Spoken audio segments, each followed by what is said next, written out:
Ladies and gentlemen, welcome to the next video. Today is a comparison for practicality of two different AR pistols. Two different types in the sense of the caliber. So what we have here is Freedom Ordnance FX9, and here's the sequence, whatever the model this AR15 is. In essence, what we have is an AR9 pistol and AR15 pistol. Calibers: 9mm, which is 9x19 in European sense. You know, they still call them 9x19s though there, because for many a 9mm could be anything. Could be 380, could be 9mm Makarov 9x18. And of course we have our AR15. In my case it is 5.56. I know they exist in multiple calibers, but the question is to compare 5.56 and 9. Capacity: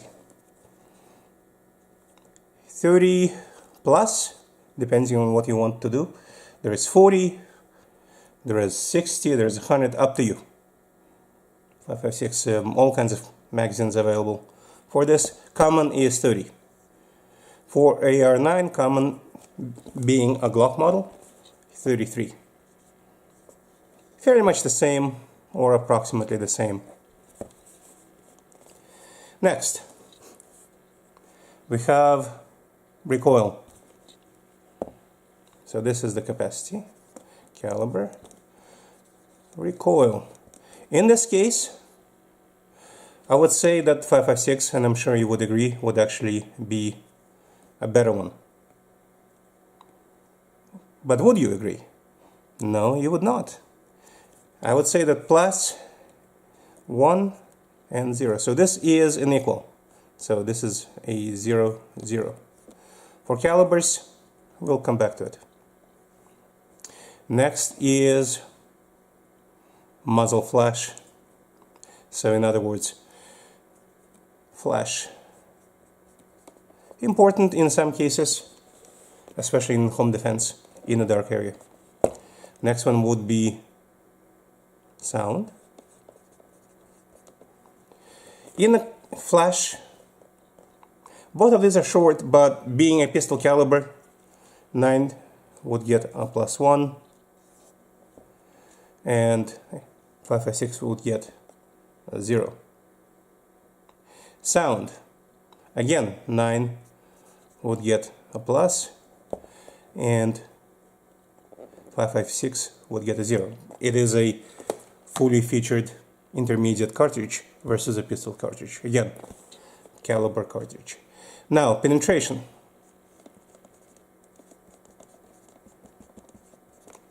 In my mind, in this case, using home defense or defense ammunition, I would give +1 to 5.56.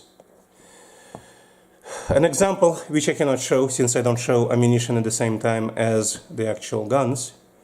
Frangible soft point 5.56.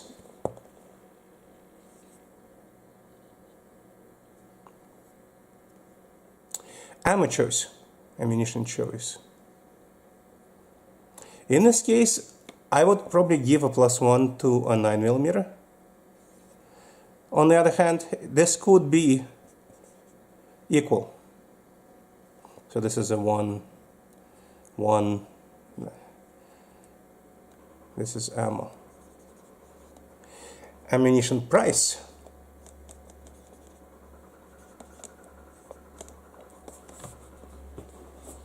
Well, you know, they're very much comparable for many different reasons. I'm going to call them +1. Of course, you're going to get more 9mm, but for the defense purposes, you get plenty of 5.56 ammunition. Capability. In this case, in my mind, 5.56 gets a plus, because 9mm is simply a weaker caliber. For home defense, it's not as much of difference. But the moment you start talking about universality and distance, 5.56 is more capable. Distance.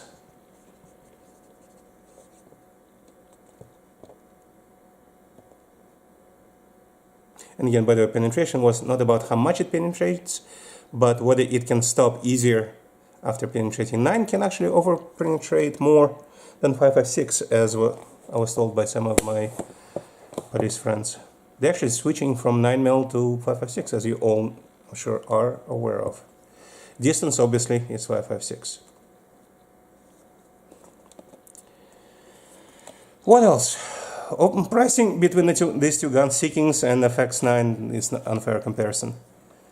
You can find an inexpensive AR15 pistol. It doesn't have to be, you know, Seekings, Aimpoint, Fostech, and so forth, man, Inforce. We're talking about a whole lot more money than spent on the FX9. Now, there is an important part. How often are you going to shoot which one? And in that case, it all depends on your budget. But I have a feeling you're going to shoot 9mm more, which is actually going to give 1 to 9mm. And the other one is compatibility. Compatibility with other things. In this case, if you're carrying a Glock pistol, then you can use the same ammo and the same magazine in the FX9. It cannot be compatible with your pistol in the kit for the 5.56. Anyway, 1, 2, 3, 4, 5, 6, 7. 1, 2, 3, 4, 5. 5. In this case, weirdly enough, won the 9mm. But should it have won? That's the question. In many ways, probably not. Because, for example, and there is a reason why I'm saying, recoil is mitigatable on both.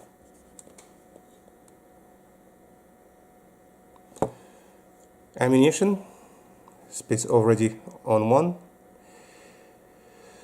So the big part is, in this case, is compatibility important? If it is important to you, if you're carrying a 9, then FX9 makes sense as your trunk gun, or something that's in your car. If you're not carrying a 9mm Glock, then this is a non-important value, which brings it down to 6. If you don't have problems shooting 5.56, which most of us don't, then recoil is mitigatable. Then brings it all equal to value of 6 points. Hence, all of this depends on your personal situation, on what it is you're planning to use them for. And the fact that 5.56 is a military ammunition, so you can use a lot more, and it has ability to do more in many cases, and will actually penetrate more over your target, but not beyond it, where 9 can penetrate through your target and hit the non-target target behind. That's all I wanted to bring up. Something for the thought process. Thank you for watching. Thank you for being on my channel. If you like this kind of comparisons, please let me know. I'm still not done with creating the grading system for practicality of the firearms, but I am working on it. Please comment, please subscribe, and if you don't like it, click the thumb down. If you do like it, click the thumb up, and we'll see you in the next video.